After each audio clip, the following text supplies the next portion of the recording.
রাস্তা থেকে হাঁটি তখন অনেক মানুষকে দেখতে পাই যারা দেশ নিয়ে আলোচনা করে, সরকার নিয়ে আলোচনা করে, বর্তমান সময়ের অবস্থা নিয়ে আলোচনা করে। তখন আমার খুব আফসোস লাগে যে আমার আলোচনায় যদি দেশের সংস্কার হয়ে যেত, দোকানদারে বসে, চায়ের দোকানে বসে, রাস্তাঘাটে দাঁড়িয়ে, বিভিন্ন জায়গায় একত্রিত হয়ে যে আলোচনা করি, হয়তো মনের ভাব মানুষ প্রকাশ করে, মনে করে এটা হবে, এটা হবে, এটা করলে এরকম বিভিন্ন মতামত প্রকাশ করে।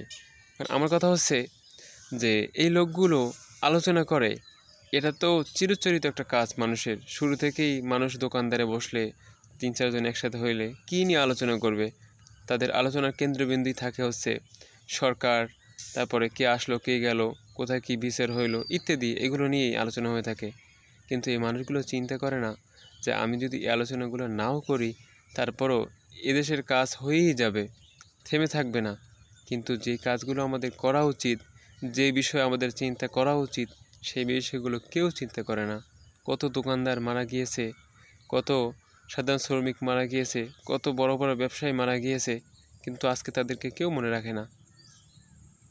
আখিরাতের কথা কেউ চিন্তাও করে না যে তার মারা যেতে হবে। দেখেন, দুনিয়ার সব কিছু ঠিকমতোই চলে, আমরাও দুনিয়ার তালে তাল মিলিয়ে আমরাও দুনিয়ার সাথে চলি, কিন্তু এই দুনিয়ার মাঝে থেকে আমার চিন্তাটা যে আমাকে আলাদাভাবে করতে হবে, এই কথাটা আমাদের কারো মাথায় আসে না।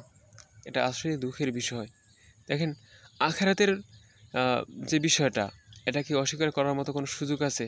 কেউ কি বলতে পারবে তার মৃত্যু হবে না? তাহলে মৃত্যুর জন্য প্রস্তুতি নেওয়াতে এত অবহেলা কেন?